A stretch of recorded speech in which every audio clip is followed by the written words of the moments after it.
Are you ready? Oh, I know you see me standing here. Yeah. Yeah. This is SparkCast Media episode 9. I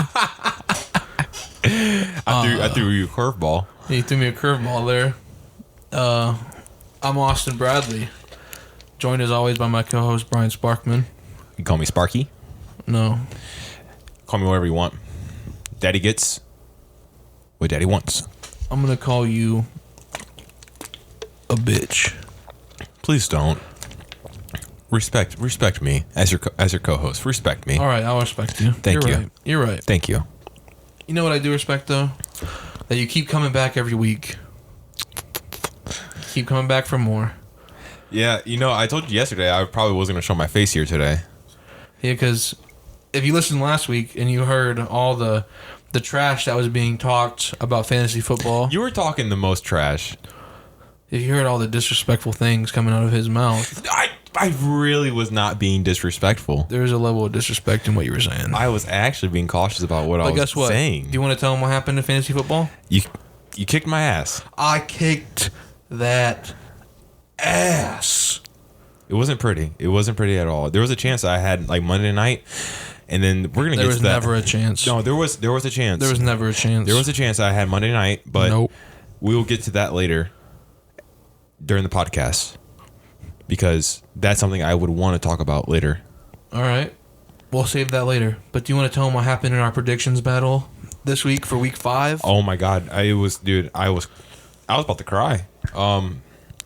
So my Sunday night when the game ended, the Niners and Cowboys game ended, I was excited because I was like counting everything up. I'm like, yo, I have 8 wins, Raiders. If the Raiders win or whatever, so I didn't say anything to him yet. And then like after the game Monday, I was like, oh, let's go. I have 9 wins. I was like, there's no way possible he has more than 9 wins because I was thinking about it.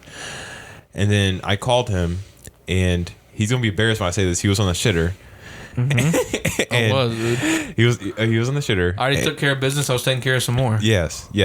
And I was telling him how jacked I was. I was like, I have 9 wins. I was like, dude, I have to win this one, or it's a wash. And then he was like, after I'm done, I'll count mine. He texted me probably like 10, 15 minutes later. I have 10. I literally almost threw my phone. I was mad. I was like, there's no freaking way he has one more than me. I'm not gonna say this is gonna be the most impressive week I've done in predictions. It is the most impressive you've done though so far. Yeah, exactly, so far. And I knew the whole time I beat you, dude. I just didn't know how to tell you, so I just texted you. I got 10. You know what you replied? Eat a dick. The fucking Jags in London.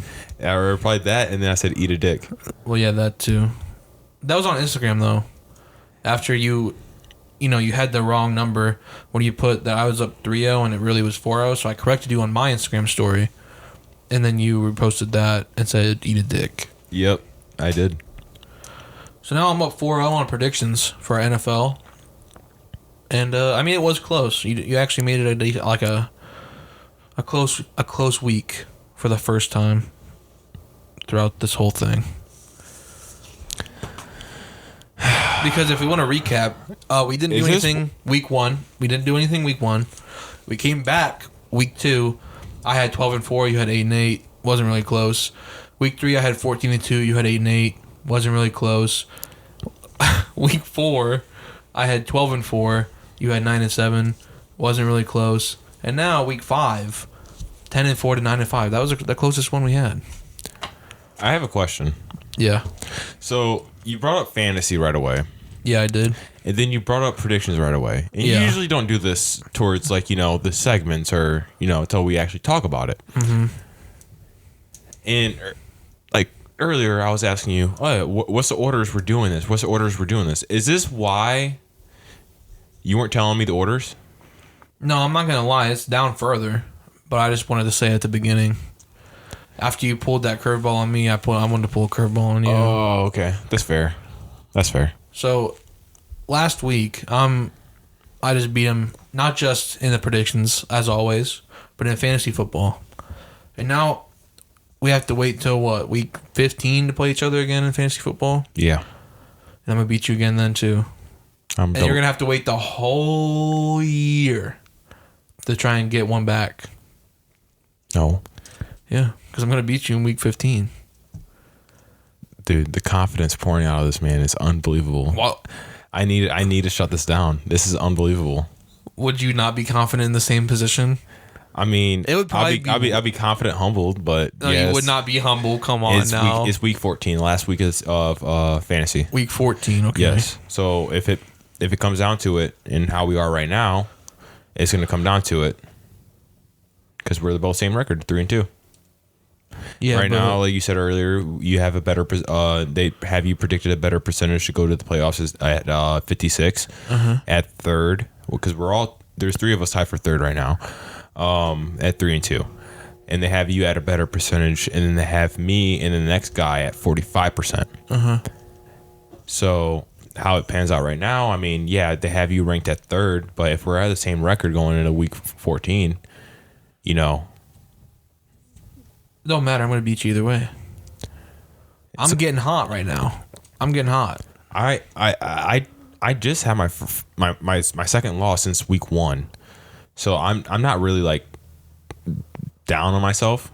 Yeah, like honestly, like I'm not down on myself, but it sucks because as my team stands, I have Justin Jefferson, and he's going to be out for a couple weeks, and we will get into that. And you also have Joe Burrow on your team.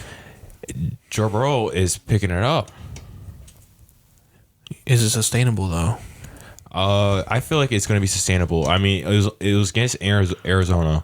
Look, but I feel like they needed that game. I'm just saying, my team is looking good. Yes, no, your team is looking great. Patrick Mahomes. I mean, especially this week with Patrick Mahomes. Yes, Alvin Kamara. Yeah, DeAndre Swift. Aaron Jones. Deebo Samuel. Aaron Jones when healthy. Stephon Diggs, the best wide receiver in the NFL. Yes. I have Sam Laporta as my tight end. Yeah. My defense is the Buffalo Bills defense. It could be better. No, it could not. Yeah, it could. The Buffalo Bills defense is literally the number one defense you want. No. What defense would you want more? Niners. Okay, yeah, I'll give you that, Niners. But Niners and then Bills. Wait, let's look at this real quick because I want to see. I already know the Bills are ranked as one of the top defenses. Oh my gosh, that's actually insane. You know who's number one fantasy defense do you know what the number one fantasy defense is? It's probably the Cowboys. It is still, but I would not have them over the. No, because I mean they have the Bills. Yeah, but that's still surprising because I mean, they destroyed the 3 teams that they beat. So. New England was one of them, though, and the Giants. Jets and the Giants. I mean, okay, like I know we're going to dive into the Cowboys for us, later in the podcast. But let's talk about the rest of their season schedule. I'm gonna throw you a curveball on this because we're throwing curves. They have the Chargers. They have the bye, Philly, Giants, and Carolina. That's their next 1, 2, 3, 4, 5 matchups. Yeah. They're going to have to pull it together. Extremely. You going against our Chargers, which we'll talk about later, and I don't see Dak performing. The Rams, they have the established offense, especially their 2 wideouts now with Kupp, because Kupp had actually a real good game coming back, his first game back, and Puka Nacua doing the things he's done. That's going to be interesting to watch. With their defense, especially being Trayvon Diggs being out. Philly. Do we have to talk about Philly? Philly's not that great. Philly's not that great, but their offensive line is great. Yeah, but the teams that they've beaten, I'm not convinced that they are going back to the Super Bowl, if I'm being honest. I mean, it convinced because they went to overtime with the Commanders, and then the Commanders got stomped by the Bears. Yes. They got stomped when you look at the score sheet, But when you look at the game, the Bears almost allowed them to come back again. Or when I say again, because of last week with the Broncos. Yeah. But they didn't almost allow them. The Commanders scored because it was a shutout, and they scored. They didn't almost allow them to come back. At one point, they did come back to like almost a touchdown. Or they did come back to a touchdown, and then the Bears spread it to 40-20 or Justin 21. Fields MVP. That's a bold take. Justin Fields MVP season upcoming. And then the Giants wash. If they smoked them the first time like that, you expect the second time, and then Carolina. Yeah, the Giants could beat them if they pull it together. Yeah, I mean they got if Saquon comes back. Daniel Jones, but he's hurt right now. Yeah, I mean, look, Danny Dimes, he's not doing nothing. All right, but Saquon comes back. He doesn't turn the ball over. Daniel Dimes doesn't turn the ball over. Gets it in the hands of Darren Waller, Wan'Dale Robinson, Jalen Hyatt. They're playmakers. The defense plays better. They could honestly upset the Cowboys. The Panthers, they're another team that I think could upset the Cowboys. And, I mean, if the Cowboys lost to the Cardinals, they can lose anybody. And that's their last in the next 5 games. That's their last matchup is the Carolina Panthers. And 5 more weeks for Bryce Young to get under his belt. Yeah, and are they the only winless team right now? I don't know, because I know there's only one team that does not have a win. Well, it might be the Panthers then. Didn't the Panthers not win any? I don't think the Panthers have won a game yet. All right, pull up the standings. I'm trying to right now, but if I recall through our predictions and stuff like that, I don't think they won that game. All right, I got the standings pulled up. Yes, sir. That's the AFC. We're gonna take a look at the NFC. Panthers are 0-5. You're correct. Every other team has won at least one game. So the Bears, Cardinals, Giants, Vikings are all at 1-4 in the NFC. The Patriots, Broncos are 1-4 in the AFC. So yeah, Panthers in the mud. And the sad part is, are they available to get the number 1 pick? They traded their pick to the Bears. So the Bears are getting the number 1. Yeah, I mean, more like when everyone's getting excited for Caleb Williams, Justin Fields is playing the past 2 games really good. Yep. What if he finishes the season's out really good? Do you look at a person like Caleb Williams still, or do you stick with Justin Fields and get a different system, or stay with Well, this is what's going to happen if the Bears, because they're not going to make the playoffs this year unless they completely turn it around. I don't think they're making the playoffs. If they miss the playoffs again this year and probably are sitting around 3, 4, 5 wins again, coaching staff gone, GM gone, new coaching staff, new GM, number 1 overall pick, either theirs or Carolina's. And Caleb Williams, generational quarterback prospect. People are saying he'd be drafted before Trevor Lawrence. He'd be drafted before Andrew Luck. He'd be drafted before all these great quarterback prospects. So you have to look at him. Justin Fields will be going into his final year of his rookie deal. They would trade Justin Fields to another team, bring in Caleb Williams, and use their other second-round pick for, maybe a wide receiver, like offensive lineman, and really anything, because the Bears need basically everything. Yes, they do. So if that happens where they end up with the number 1 pick, Justin Fields is going to be traded. Like I said last week, I think the Falcons. Yeah, no, and I've been seeing a lot of stuff online about the Falcons, like being a possible landing spot for Justin Fields. That's because I know ball. Okay. So before we get deep into NFL talk, yeah, we gotta go. We gotta transition, go a little bit out of the way first for the NBA, the National Basketball Association. The regular season starts on October 24th. It's currently October 11th today as we are recording. And the preseason has kicked off. Haven't really been following too much. Saw Dylan Brooks got ejected. Yes. We'll skip past that. Well, he got ejected because he gave a cheap shot off a screen. Mm-hmm. Yeah, Dylan Brooks is mid. We'll skip past that. The one thing that I do want to talk about, Wemby on Chet. Dunking over him, flexing on him. That's why Victor Wembanyama is the GOAT.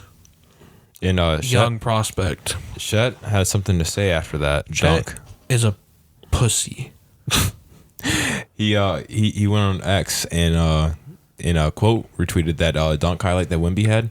He said the headbutt is unstoppable, move for show, and then he put the laughing crying emojis and then the handshake emoji.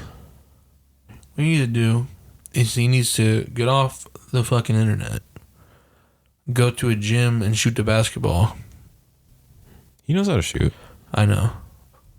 I'm just, I don't know why I'm doing it, but I'm just choosing sides. I'm just taking Victor Wembanyama's side. Like he was asking me earlier, he's like, you got to choose a side. I was like, I guess I'll choose Wemby, but I love them both. Yeah. I'm choosing Wemby, and I say fuck Chet. Fuck him forever. Do you I have a question. Go ahead. You said it doesn't even matter, but I guess I'll establish just for just in case that this specific viewer is listening. With everything that's happening in the NBA, how does this affect LeBron's legacy?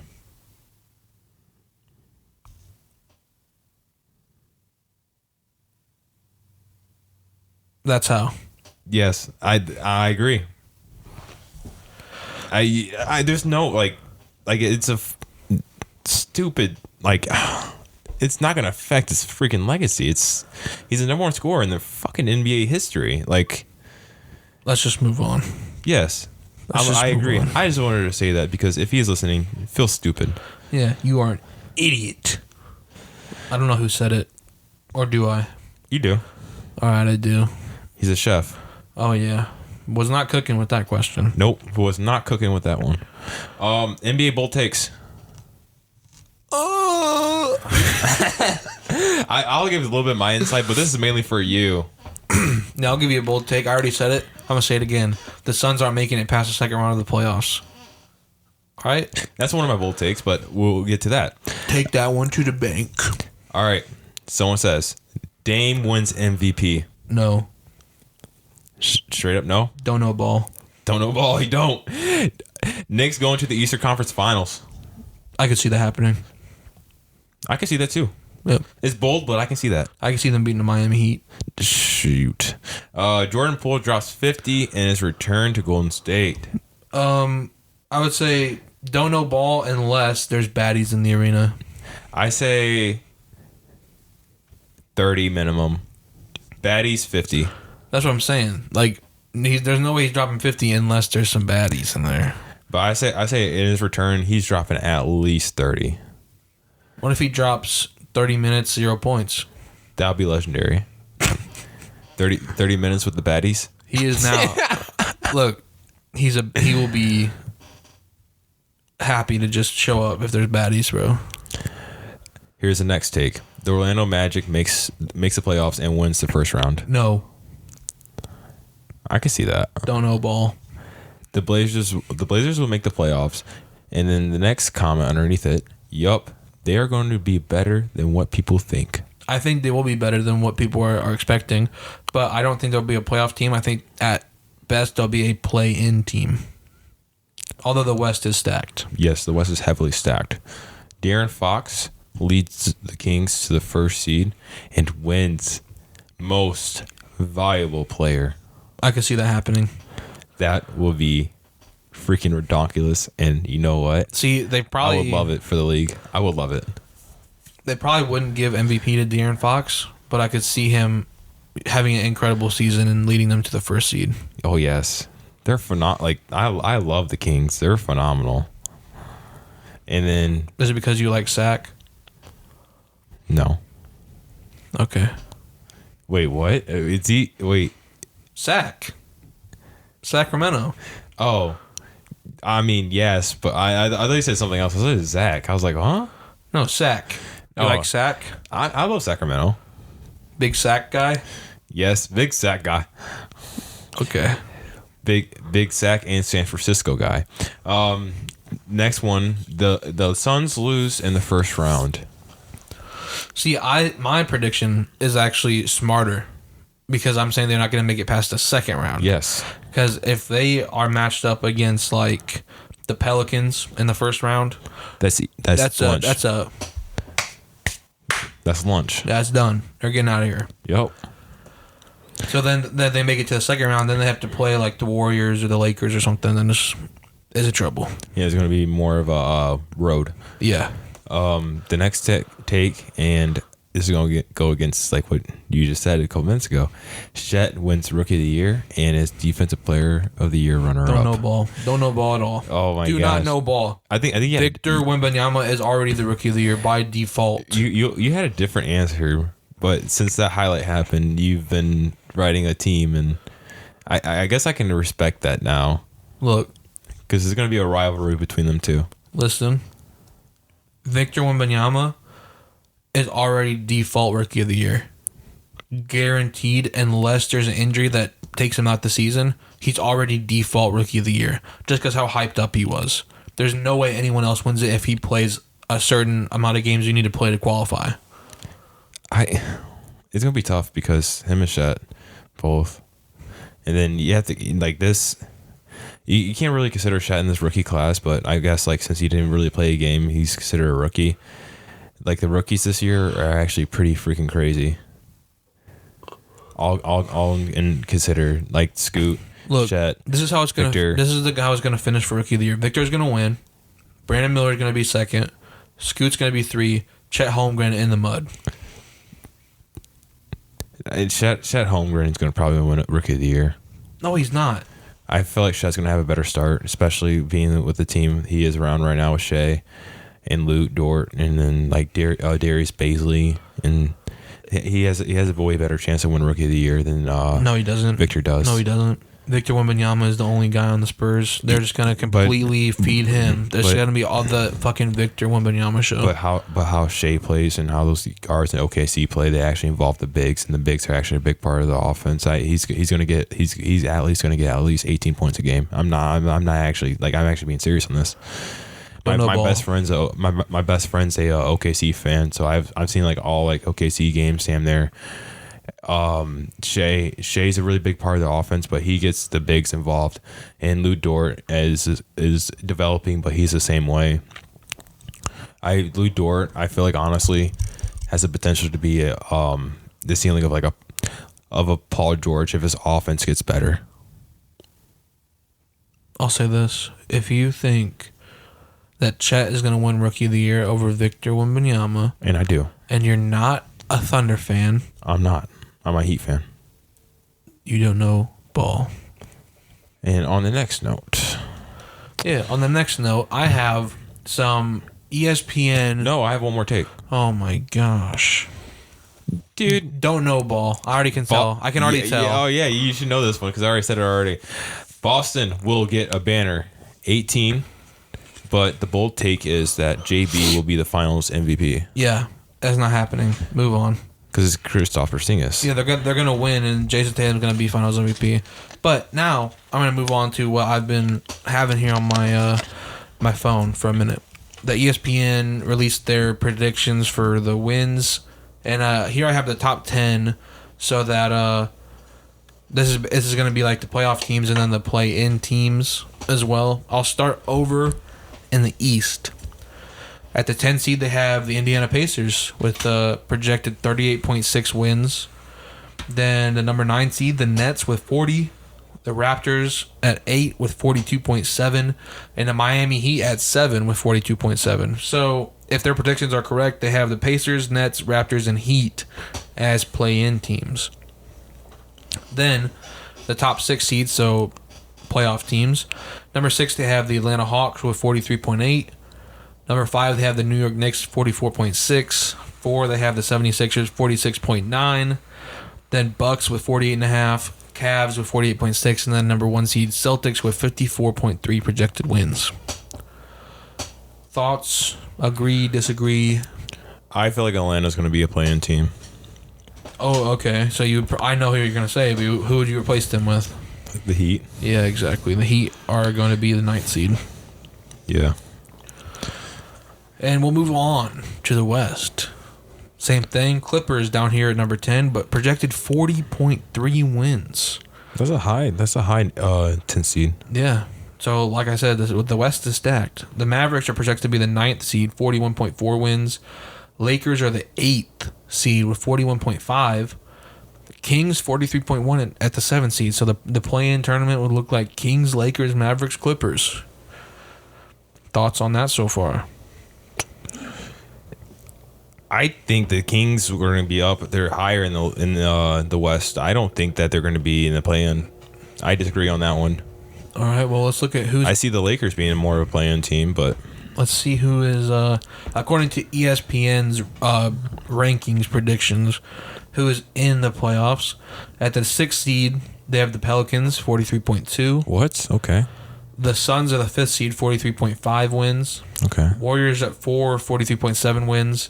The Nuggets at 3, 46.4 wins. The Timberwolves at 2, 47.7 wins. And then the Grizzlies at 1 with 48.4 wins.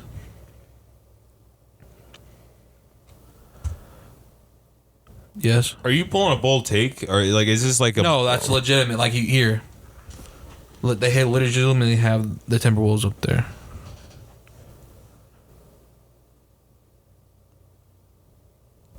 I thought that was the only one smoking. The freak. Okay. Grizzlies understandable 48. The Timberwolves are unproven.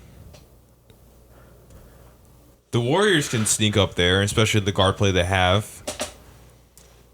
The Nuggets, you can't. They just won a championship.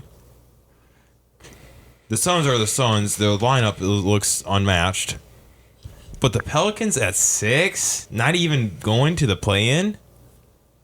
I mean, Zion. Have you seen the pictures of Zion recently? I have. He's looking good. Looking mean. But healthy. Yeah. And just to have the Kings underneath them, followed by the Lakers. Well, I did say it was ESPN's predictions, not like somebody who knows ball. Not like me or you. But you don't really know ball that well. They need to hire me. Why you? Because that's terrible. That's catastrophic. Pulling out the purple words on the podcast. Yeah, because it's garbage.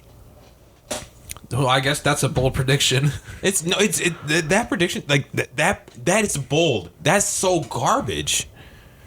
I didn't know you were gonna be this heated about this. It's NBA. You're not a big Timberwolves guy? I mean, I like the Timberwolves. I used to play with them in the old 2K when they had Andrew Wiggins, Cat, and D'Lo. Well, they still have Cat, but now they got Anthony Edwards. You don't think they're gonna be? It was whenever they had KG. They just got KG back, so it was like Carl, KG, and Wiggins, and whoever. I was god, but no, I love the Timberwolves. I don't hate them, but I don't see them being second in the West. And if they are, that means Anthony Edwards had a good season. Is him? He's him. And I think I don't know about the 2 seed, but they could definitely be up there. Top 7. I can see the top 7. Especially because they had some years around, like with two years to Ant, and then plus multiple years to Carl. Yes, I can see them being top 7. Don't forget about Rudy Gobert. That's true. Can't forget about him. But I can see them being top 7. But second, that's far fetched to say before even the season starts. Hey, what if ESPN gets it right and the Timberwolves are the 2 seed? Then kudos to ESPN. How would you feel moving forward? Then I'll be wrong. I'll admit that I'll be wrong. Will you wear a shirt that says "I don't know ball"? Yeah, I will wear a shirt that says "I don't know ball." All right. If the Timberwolves finish the top 3 in the West. How about if I beat you in the ratings predictions? No. If the Timberwolves finish top 3 in the Western Conference at the end of the year, and I will solemnly remember this, if they finish top 3 in the Western Conference, or hell, even what if they finish without being a play-in team? No, I won't, because I already said they would be top 7. So, 7th seed is a play-in team. Top 3 in the Western Conference. Top 4. Top 3. Top 4. Top 3. No, because listen, top 4 means that they get the home court advantage. Top 4 also means they have to, like, the Nuggets, which, you know, that the Grizzlies we talked about. Mm-hmm. The Lakers, which they have ranked low. Mm-hmm. The Mavericks, the Suns. Well, the Mavericks are going to be a play-in team. They're not going to be a playoff team. The Suns. Is there a team I'm forgetting? They had. I mean, you didn't say the Kings. Oh yeah, the Kings. If they finish, Warriors. Yep, the Warriors. If they finish top 3 in that Western Conference, I will literally buy and own a shirt, and I will wear it every freaking Wednesday. And I'll make sure it's a long sleeve because that's how I like my shirts. It's a long sleeve, baby. Because Daddy gets what Daddy wants. Oh, how? Okay, because we were. And I will literally. It will literally say, "I don't." KNO space ball. Yeah. It's not even going to spell no right. Because that's a cool way to do it. No, but listen, we were talking about ways to like make this predictions battle thing cool. What if I beat you throughout the whole season? So we're only at the start, and I'm up 4-0 right now. You could make a comeback. Do you have to like mention this all the time? But what if I beat you throughout the whole year? What about then? I mean, if it was like a next season thing, I would. Well, I mean, it's basically the beginning of this season. But we're already like 4 weeks in. Only 4 weeks, well, or 5 weeks in until the NFL season, but only 4 weeks into our predictions. So we still have like 13 weeks to go.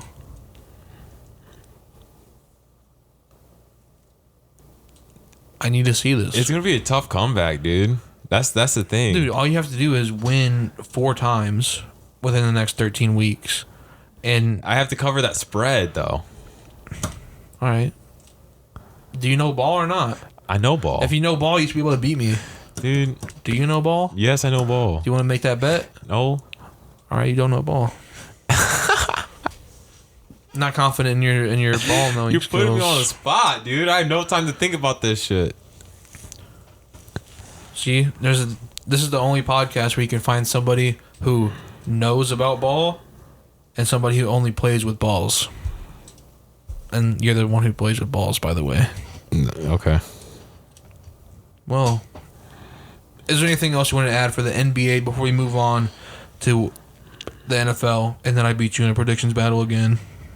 Nope, that's it. Oh, yeah. So, transitioning to the NFL, we have to start, of course, with the Week 5 recap. So, the Thursday night game last week, obviously, the Chicago Bears, Washington Commanders. Bears beat them 40-20. Then, Jaguars in London beating the Bills 25-20. The Saints just pummel the Patriots 34-0. Colts beat the Titans 23-16, just like I said they would. The Steelers upset the Ravens 17-10. The Lions 42-24 over the Panthers. Yikes. The Falcons, after I pulled the old switcheroo on you, I told you, I was like, oh yeah, I picked the Texans. Psych, I picked the Falcons. They beat the Texans 21-19. You know why I did that? Because I know ball. Then the Dolphins 31-16 over the Giants. Bengals 34-20 over the Cardinals. The Eagles beat the Rams 23-14. The Broncos take the L to the Jets 31-21. Chiefs close one against the Vikings 27-20. 49ers Sunday Night Football 42-10 dismantling of the Dallas Cowboys and their hopes and dreams. And then, of course, Monday Night Football. You talked about it earlier. You chose the Raiders to win, and they did 17-13 over the Packers. But it still was not enough for you to beat me in a predictions battle. What are your thoughts on Week 5? Next. All right, moving on to the Players of the Week for Week 5. The AFC Offensive Player of the Week, Jamar Chase. Big game. Looks like the Bengals might be starting to move in the right direction. Is it going to be sustainable? What's going to happen? He's always fucking open. Well, yeah, because he said it just like that, too. because he's Jamar Chase. Defensive player of the week, Max Crosby from the Raiders. He had an insane game. Monster. Then the special teams player of the week for the AFC, Greg the Leg Zuerlein from the New York Jets. Okay. Helping them secure the victory this past week. Then the NFC Offensive Player of the Week, DJ Moore. Obvious why. But what, 230 yards, 3 touchdowns. Monster game. Defensive Player of the Week for the NFC was Fred Warner. Oh, I was about to say it better have been Big Dick Fred, bro. Who? Big Dick Fred. Big what? Big Dick Fred Warner. When did you start calling him that? A long time ago, dude. Dude, he was flying around the field, bro. Did you see the highlights of the game? I did see this one video where he got a sack. Yup. And he was in the middle, right? He's a middle linebacker, right? Mm-hmm. I know. Exactly. Explain it to Papa. He dodges, but also bumps the 2 routes as a linebacker. So then Dak Prescott tries to, go out. Fred Warner runs with the route. And then when Dak Prescott stops, he starts going down. Dak Prescott goes for the throw. Warner gets his hands up there, so Dak pulls it back, and then Fred Warner sacks him. Played 3 positions at once. That was great play.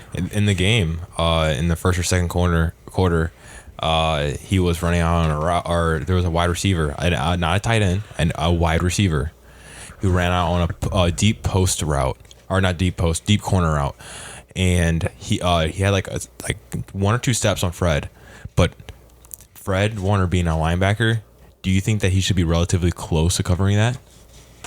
Probably not. He was 1 or 2 steps right behind that. Yeah. And like when the receiver touched the ball, Fred was right there to like make a little bit of contact. He didn't full on make the play. The receiver could have easily made the play and catch it, but also Dak overthrew it.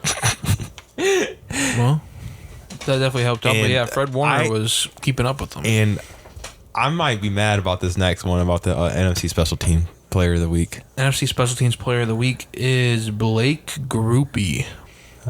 I disagree. Who should it be? It should be Mitch Wishnowski. Why is that? He is the this might be me being a little biased, but this is the San Francisco 49ers punter.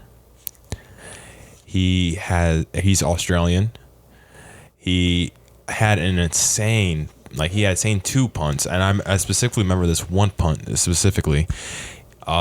He had fucking hang time where our person from our team, the gunner, had enough time to run all the way down the field, turn around, look up at the ball, and catch it within the 5-yard line.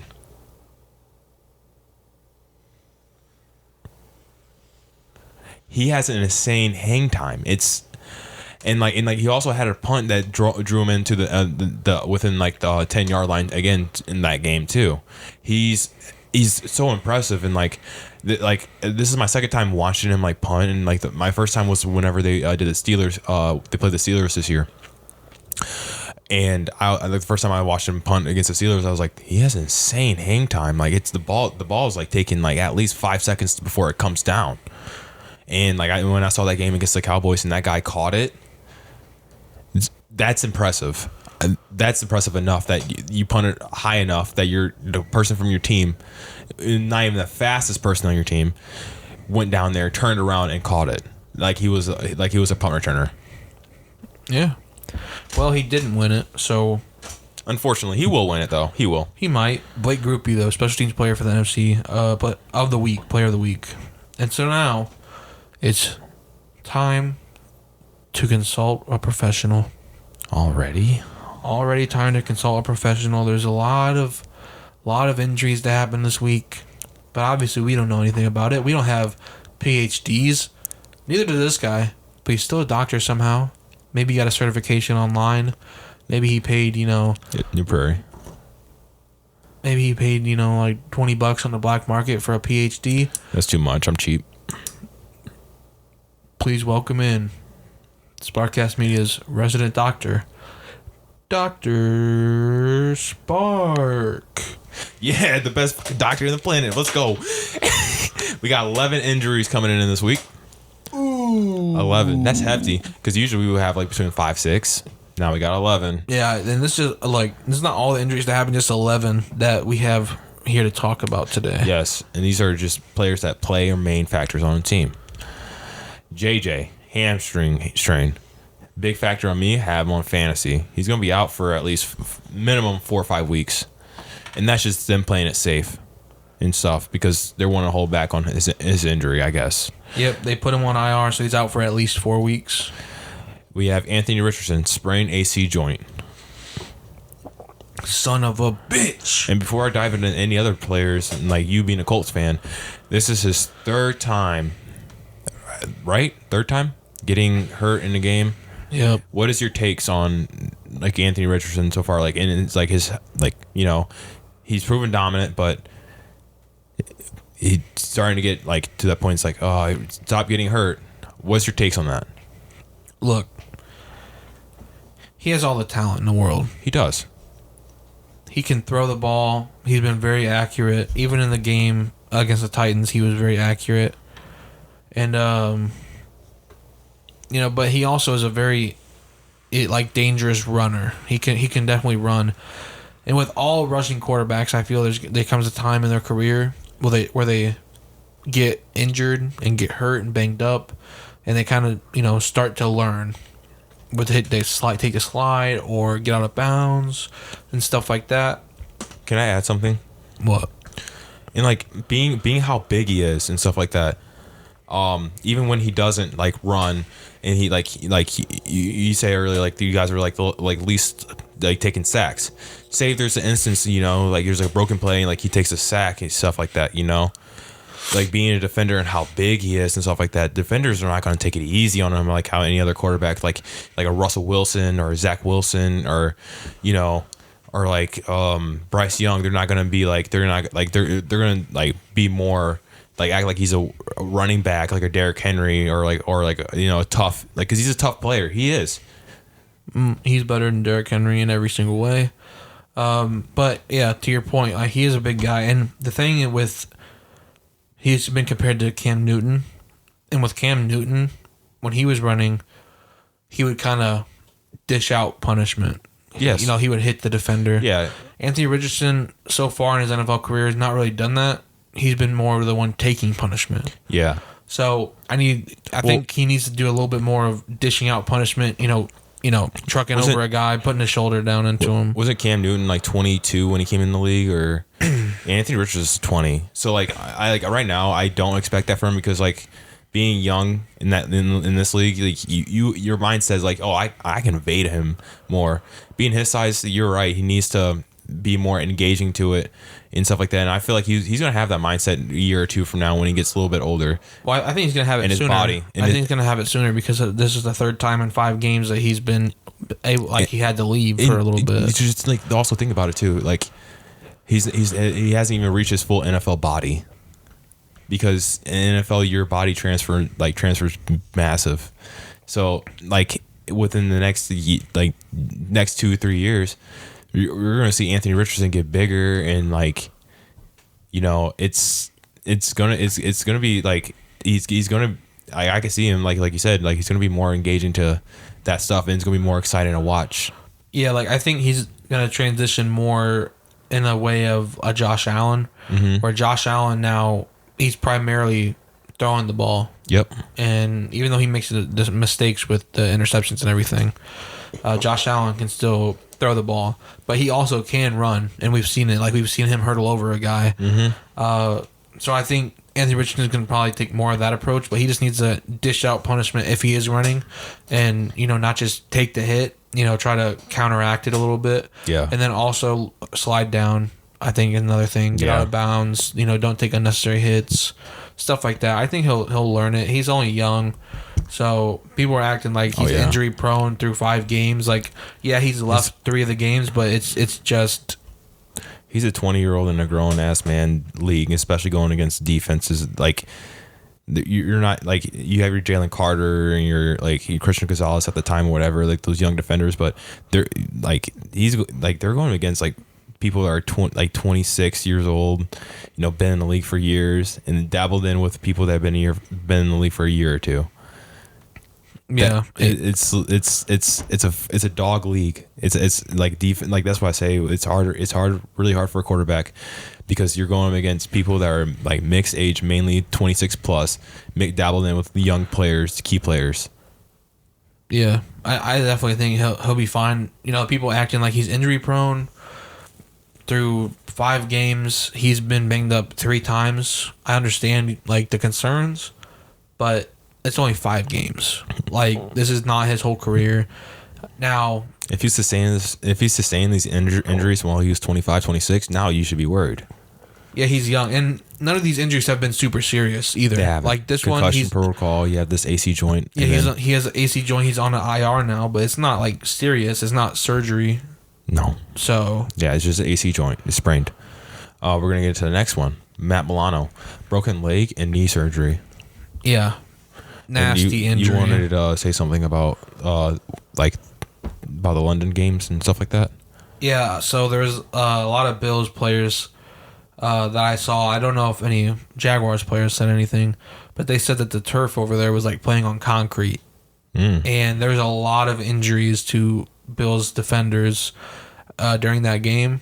So definitely something to look for as you continue to have games in London. Maybe we get a different kind of turf in there, maybe grass. But yeah, something has to happen with that if that is true, and I don't have any reason to not believe it, especially with all these injuries that happened. Yes, you have Emmanuel Mosley, torn ACL, Lions. He wasn't in the London game, but that's the next one I have up. That's the one I wanted to say. Like, he tore his left ACL last year, comes back, his first game back, tears his right ACL. It's terrible. It just sucks, dude. I mean, you can't catch a break. It's kind of like the J.K. Dobbins thing too. Like, like ACL last year, Achilles this year. Mm-hmm. Just hate to see it. And it's not the length of but like Breece Hall, like he had an outstanding first game and then gets hurt last year in his rookie year, his first year in the NFL season. And I'm gonna get to this next player, but I just want to say this about Breece Hall. I noticed do you notice he got a little slower? Or is it just me? Or is he always been like that? Like, I haven't noticed he's gotten slower. He took a little bit to kind of pop off, but he just had a really good game. So yeah, whenever I see his runs, I just feel like the defenders catch up to him. Well, how much is that? How much of that is him, and how much of it is the offensive line? That's true. I don't know. Do we have Juju from the Patriots now? Head injury. Yeah, Juju's been banged up this whole year. Yes, he has. And it sucks because last year he was, not counting Travis Kelce in this, but last year he was the best wide receiver on the Chiefs. Mm-hmm. And so he definitely has value in the NFL. Next person I have is Zay Jones, knee injury. He was also in that London game, so maybe there's something to it. And then I've seen this one live because I was watching the 49ers game. Leighton Vander Esch, neck injury. Coming from a person that has previous neck injuries. I don't know if you've seen Leighton Vander Esch neck injuries prior, or know that he had neck injuries prior. Did you know that? I did not know That's why he wears that neck pad. That big ass 60s neck pad. Well, it's more modern though, because the old 60s one used to just be like a little neck roll. Yeah. His is up. Well, that's why he wears that. He had whenever he was coming in the league, he had neck injuries and stuff like that, and he suffered one on Sunday night, and it honestly, not saying it looked serious, but it didn't look too good. His neck jerked back. It his top of the crown of his helmet hit a player in the thigh or whatever, his stomach, and then his neck kind of jerked back in an awkward motion. And being he had previous neck injuries and surgeries and stuff like that, it's not good. He's probably gonna be out for a couple of weeks. Yeah. Next person I have on my list is James Conner from the Arizona Cardinals, right? Yep. Still in the Arizona Cardinals, knee injury. That sucks, man. I know he was dealing with a lot of injuries, and people were saying he was washed because of how many injuries he dealt with in his legs, and now another injury to his legs after he's having a pretty decent year so far. Yes, and it's like, everyone's making fun of the Cardinals. They're doing all right forever. They've been in almost all their games. Yes. And they beat the Cowboys. Oh yes. That's funny. The first win of the game, or first win of the season against the Cowboys. F them boys. I can't say that. I might get fined $11K from the NFL with George Kittle. You see that? Yeah, well, I didn't see how much he got fined, but I saw him wear the shirt. I don't know if it was $11K. It was like $10K. He got $10K fined for that "Fuck You Dallas" shirt. Sorry, I'm getting sidetracked. Next person I have on my injury list is Daniel Jones, quarterback from the New York Giants. Another neck injury. Mm-hmm. So we get to see his backup. I don't know who that is. But, Tyrod Taylor, right? Oh, Tyrod Taylor. We get to see Tyrod Taylor make an appearance this season. See if he can change up the Giants' offense.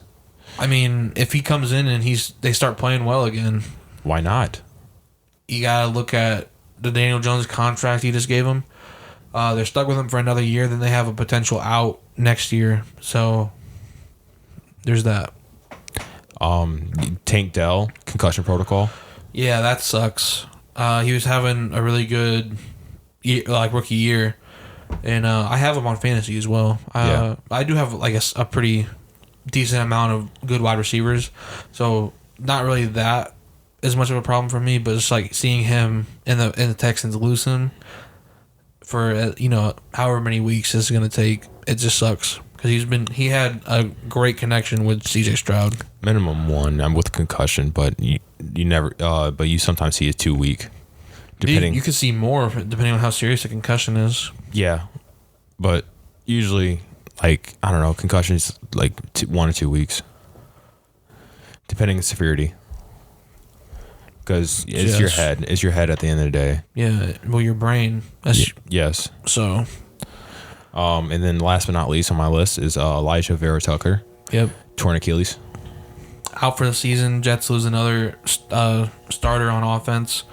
And their offensive line was just starting to play really good. And then they lose arguably their best offensive lineman in Elijah Vera Tucker.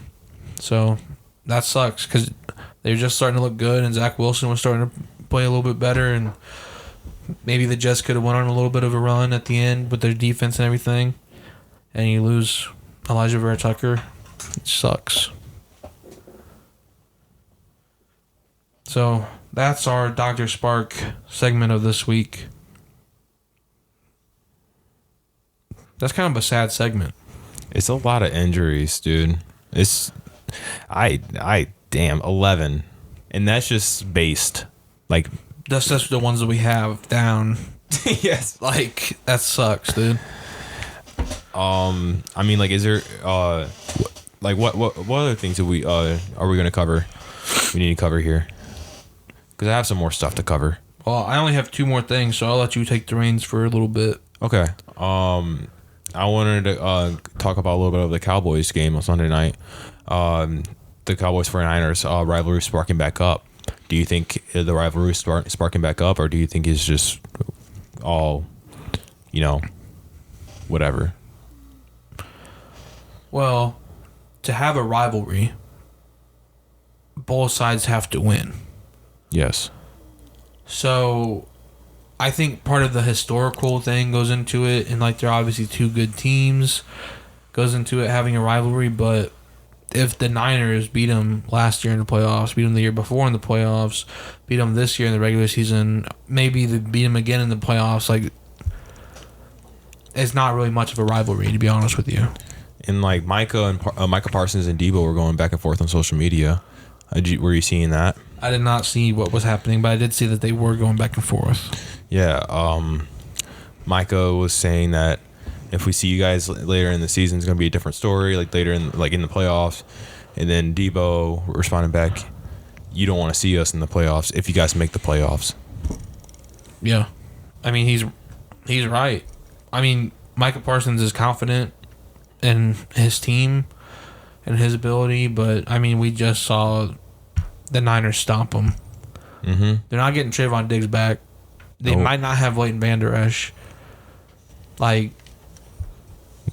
what are they gonna like? They did their offense. The Cowboys' offense has done nothing all year. Nope, and they only did something against bad defenses. Yeah, and CeeDee Lamb is not getting involved.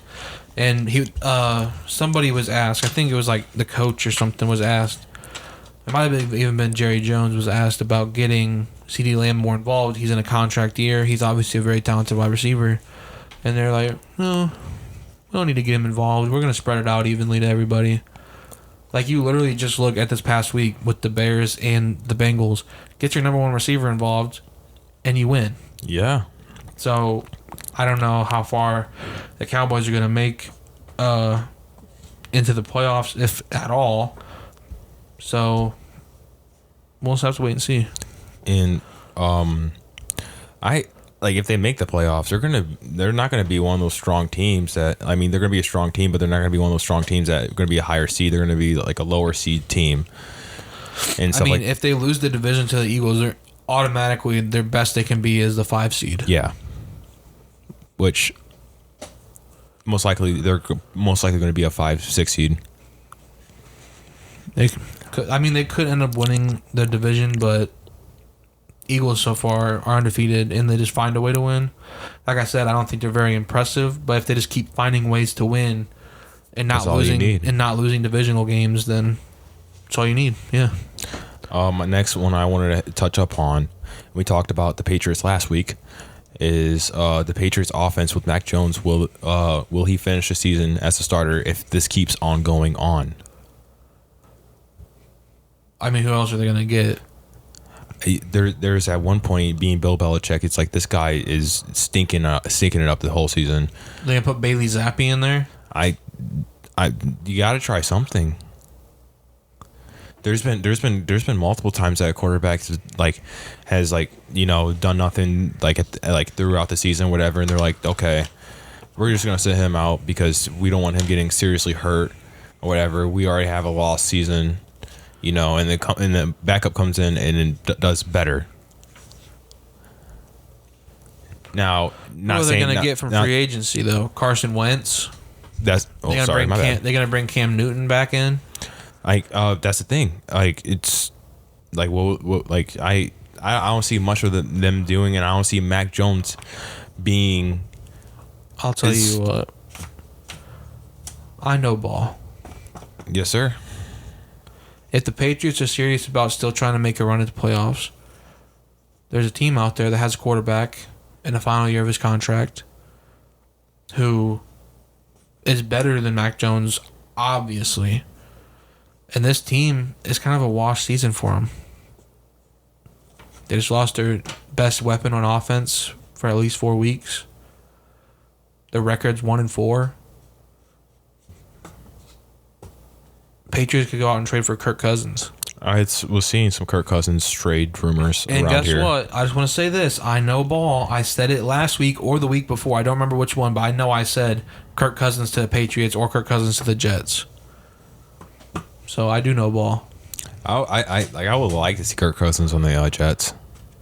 I don't think Aaron Rodgers will let that happen. Well, he's on his final year. I don't think he would let it happen anyway. He likes Zach Wilson. He wants to see Zach Wilson play. And plus, he wants them to need him. So if they bring Kirk Cousins and Kirk Cousins gets them to the playoffs and potentially wins a Super Bowl, which I don't think Kirk Cousins would win a Super Bowl, but if he did, then Aaron Rodgers wouldn't really be needed by the Jets. You know what I mean? Yeah. But the Patriots make the most sense. Bill Belichick, I don't know if it's him losing his touch as a coach or if it's just Mac Jones sucks or the offense sucks. I don't think Bill Belichick's going to be in the NFL for more than another year after this. I agree. I give him max 2 years. Because, listen, and this does not work. He's the head coach and the general manager. It does not work. No. The only other person that I know of that did it was Bill O'Brien with the Houston Texans. Did not work. At all. No. He traded DeAndre Hopkins at his prime for a bag of chips, bro. And now he's back as the offensive coordinator with the Patriots. So there you go. Is there anything else you wanted to say about that topic? No, I mean, I was like on the Kirk Cousins thing. I don't see any other fits for Kirk Cousins really this year. Mm-hmm. Unless the Atlanta Falcons wanted to. Because they do have a really good team. If they think Kirk Cousins is the guy who can get them over the edge and they trade Desmond Ridder to the Vikings, I could see that happening. I mean, is there any other teams that you can think of Aaron Dyer needed a quarterback that would be willing to be traded? that makes sense because they're gonna like try to either make a run at the playoffs or, you know, they're just like that one quarterback away. Because like the Falcons have a good record and they're a quarterback away because Desmond Ridder's not it.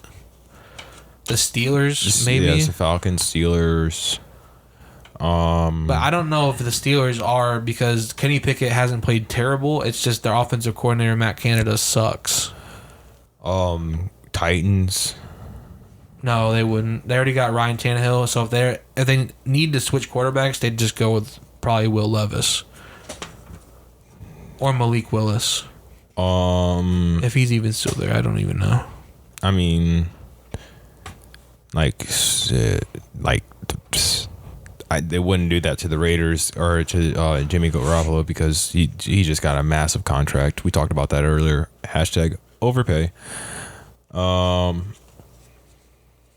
There's really no other team. I mean, you said Jets. You said Falcons. And there's really no other team. I mean, the Giants wouldn't. So I mean, I can't really think of any other team. Yeah, and the Vikings should play this, you know, as old school baseball kind of, not even old school, but like baseball kind of thing where at the trade deadline they just sell everybody. Sell everybody who's old and aging or in the final year of their contract that you don't want to keep. Get rid of all of them, get a bunch of draft capital, go into the draft, boom, boom, boom. You're good. You're all good. Because you have Justin Jefferson and you don't want to waste him. Because he is a generational talent. Yeah, I was looking, and there's really no other team. The next thing I have, and I didn't even type out what I wanted to say because I didn't really need to, because I'm just going to let this come from the heart. Uh-oh. Because there's no love. No love? Yeah, there's no love of Prescott on primetime games. Now, I'm going to tell you these two quarterback stats on primetime games on Sunday night. Okay. And Monday night. Okay. And Jimmy Garoppolo, I was about to, but I was like, I'll cut him a break because he won. And he didn't throw 3 picks. So Dak, on Sunday night, he threw 14 for 24 with 153 yards passing with 1 touchdown because the defense got busted coverage, and 3 picks with a QBR of 46.2 with an RTG of 51.6. Okay. And an RTG is like basically like a QBR rating total. Yeah, I know. Yeah, okay. So average would be 100. Love, worse, with 16 for 30 passing, with 182 yards passing, with 0 touchdowns and 3 picks, with a QBR of 13.2 and an RTG of 32.2, and my fantasy starting quarterback of this week. I told you had no chance. And I like I said, I had Aaron Jones in my starting lineup. But then, you know, he was out. So I went and got me A.J. Dillon. He did pretty good for me. He did. I didn't even need him, though. I could have left Aaron Jones and got 0. And I still would have won. Yeah, because fucking Jordan Love stunk it up. Well, Josh Jacobs didn't do much better for you. He did 18, didn't he? I don't know. I didn't check. I wasn't worried about losing. Yeah. I wouldn't either seen Jordan Love throwing 3 picks. Hey, Jordan Love's young. This is his first starting year. Dak Prescott has no excuses. No excuses at all. Dak Prescott needs to be out of Dallas. Josh Jacobs had 19.9, so basically 20 points. Hey, hear me out. Kirk Cousins of Dallas. Fuck it. They will not ship out Dak. You They know they need won't. to. Yeah, they need to, but they won't. If they want to win, they need to get rid of Dak Prescott. That's just being honest. No, you're right, but they won't. Well, You know they won't. probably not because Jerry Jones likes him for some reason. But that's all I have for mine was the primetime quarterbacks, and then the Patriots offense and what's going on with the rivalries. All right. Well, it's about that time then. It's about the time for the segment that I shine the most. I've shined 4 times in a row, and you have not. This week, we counted it up. We have 15 games. 15 games, right? Yeah. 15 games for predictions. All right, let's go ahead and start off here. Thursday night, Broncos, Chiefs. Wash. Yeah, I got Chiefs. Chiefs. Then in London, Ravens versus Titans. Who do you got? I got the Ravens. I also have the Ravens to win. I typed in the Titans at first, and then I was like, what am I thinking? Because each time I go into the Titans, they lost. And watch them win. Well, I will never pick the Titans probably because I hate them. But moving on, Panthers and Dolphins. I got the Dolphins. I have the Dolphins winning too. Well, we're thinking alike here. Maybe this is good. Maybe you're just trying to make this a wash week. Up next, Texans and Saints. I have the Texans winning this one. There we go. I have the Saints beating them. There we go. I kind of figured there's going to be a difference in this one. Commanders, Falcons. I have the Falcons winning. Yeah, I'm sticking with the Falcons, baby. Colts, Jaguars. Obviously, I'm picking the Colts to win. Minshew Mania running wild in Jacksonville. And we have 2 different. Because I got the Jags winning at home. I got the Jags winning at home. That's why I'll be 5-0 next week. All right, Seahawks, Bengals. I got the Bengals. Yeah, I got the Seahawks because Geno Smith is that guy. That's 3, baby. Vikings, Bears. I got the Bears. I got the Bears as well. They've been hot the past couple weeks. Yep. And the Vikings suck. 49ers against the Browns. I got the 49ers. I also have the 49ers winning the Browns. Patriots, Raiders. Let you go. No, you go. Okay, I got the Raiders. I got the Patriots beating the Raiders this week. I don't think they're going to lose again, dude. I don't know what it is in me. I don't like the Patriots. I'm a Colts fan. But I just something inside of me is telling me Patriots are going to beat the Raiders. Lions, Buccaneers. I got the Lions winning this one. Same as here. The Lions looking hot. Cardinals, Rams. I got the Rams. Same here. Talked about it earlier. You have Puka still being there, and then in addition of Cooper Kupp, the offense looks really good. Puka Nakua. You hate him. I don't want to get into it right now. He seems like a very nice person. He is. Eagles and Jets. I got the Eagles winning. I got the Jets beating the Eagles. Jeez. I got the Eagles taking their first L of the year. Jets over Eagles. Wow. Yeah, I'm getting a little risky with it. I like it. Getting a little risky. Got Patriots and Jets both winning. It must be 2007 or something, dude. Giants, Bills. I got the Bills. I also have the Bills winning. I'll let you do the last one first. All right. Cowboys, Chargers, Monday Night Football. I have the Dallas Cowboys beating the Chargers. And I got the Chargers beating the Cowboys, and Dex thinking of another primetime game. Well, I don't think the Cowboys are going to lose to the Chargers because the Chargers defense is not good. And the Cowboys defense is good. And the Chargers, although they have had a lot of close games, see, this is where it gets, murky. Because Justin Herbert and the Chargers are going to score. now I think the Cowboys will score more, and their defense will play well enough for them to win. But it's going to be a close game. Yeah, no, I'm not going to say it's going to be a wash, but I feel like Dak's going to be stinking it up. Well, all I'm saying is last week when I went with some surprising picks, well, it was surprising for you, and I still ended up winning. So I'm pretty confident with picking the Patriots and Jets this week. After the Eagles lose, you're going to be shitting your pants. Probably. Because you're going to be like, oh my gosh. Probably. You're probably gonna text me that day, be like, what the fuck, what, how did you know that? I don't know about that, but all right, let's move on to the final segment. Returning winners and losers of week 5. We got, of course, the major L, then the L, then the W, then at the top, the massive W. I'll let you start off with the major L. the major L I have is Cowboys and Dak and company. You have, like I said earlier, with Dak's stats playing absolutely awful. The only touchdown they had was a broken coverage in the defense with Turbin grabbing that long touchdown.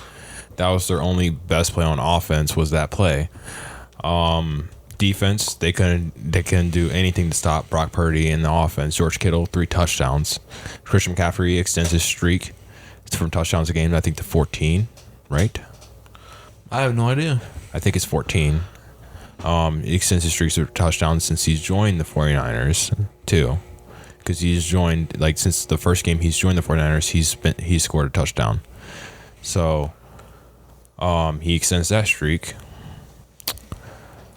And they couldn't do anything to stop the offense. And, you know, I'm not going to get deep into this, but the more Brock Purdy plays throughout the season, it makes me happy. And I feel like, you know, I'm this is not me being shit talking, this is me being humble. I feel like you're going to start to grow to like him. I still have the same opinion on him. You can have that opinion, but I still have the same opinion until I see him do something proves me wrong. He did something Sunday night. No, he didn't. Yes, he did. What did he do? Did you not see his QBR rating and stuff? Okay. Brother? Okay. Who was he throwing to? He's doing Debo and Ayuk and Kittle and McCaffrey. But he's making the most out of it. Who's the defense? He's making the most out of it. Listen, any other quarterback in the NFL except for like Mac Jones could do the same thing, if not better. No. Yes. Jimmy Garoppolo couldn't. Okay, I said most quarterbacks. Jimmy Garoppolo sucks. His RTG was 144.4. Okay. He had 4 touchdowns, 0 picks. He's yet to throw a pick this season. Okay. CJ Stroud hasn't thrown a pick this year either. He's a rookie on a worse team. Okay. Exactly. You have nothing else to say to it. Okay, you're proving my point. CJ Stroud's playing really good this season. Yeah, CJ Stroud's playing good on a bad team. Brock Purdy's playing good on a very, very, very good team. And considering he was the last pick of the draft last year, okay, who cares if he was the last pick of the draft? He just doesn't. Have you even seen him play when he was at Iowa State? No. Go watch him play Iowa State and tell me he's the best quarterback, top 3 quarterback in the NFL. He developed to be the best quarterback. No, he didn't. He got on the right team and he had the best team. What is your major L? My major L is the Dallas Cowboys being the Dallas Cowboys. It's supposed to be a close game, a tough, hard-fought game with implications in the NFC playoff picture, and just turn into a stomping. So, what is your L? My L of the week is Jordan Love. Talked about it earlier with his stats and everything. Love hurts. Not like Jalen, not like I say I love Jalen Hurts, but like Love hurts my fantasy team. That's why I'm probably going to name my L fantasy team. Love hurts my fantasy team. Well, you also have Joe Burrow as your quarterback, so I know. Yeah, and you were shitting on me for being the first person to take a quarterback. Sadly, I was. And that's what happens. What is your L of the week? My L is Taylorgate. Now, there's a conspiracy going on that the NFL and the referees are all rigging the Chiefs games so that the Chiefs can win. And the NFL official Instagram says the Chiefs are 3-0 since becoming Swifties. And they're trying to get Taylor Swift to play the Super Bowl halftime show, allegedly. All right, that's alleged. We don't know for sure. And I was like, no, all right. The Jets game, there was a few bad calls, I would say, but they were close calls. It's whatever. Then this game against the Vikings happens. And I can't even begin to explain why the reasoning would be if it's not Taylorgate. So the end of the game, pass interference on the defense. Like how it ended against the Jets? On L'Jarius Sneed, though, the Chiefs defense. Pass interference on defense. They throw the flags. L'Jarius Sneed takes off his helmet, which automatic penalty. Yes. Takes off his helmet. The refs go up to him, tell him, you can't take off your helmet. He puts it back on. They pick up the flags. Nothing's called.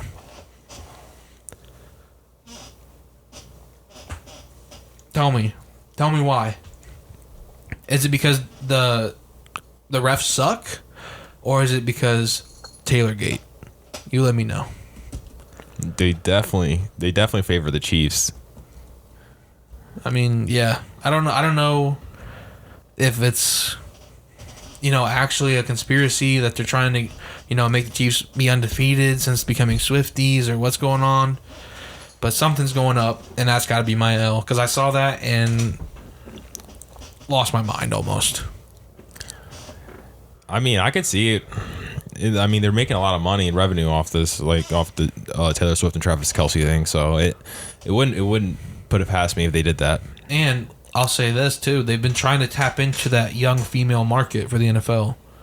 They've been trying to do like different ways, and they finally did it just by mentioning Taylor Swift. They're up. I don't remember exactly the percentage, but it's like a huge percentage up in that demographic for people watching the NFL games. So there's definitely money in it. So if there is a little Taylorgate going on, that's got to be an L. And if something else happens next week, I'll spoil it right now. Major L, undeniably. My W for this week: Jags in London. Jags in London, baby. Screwed me over in predictions, but you know what? Jags 2-0 in London on concrete.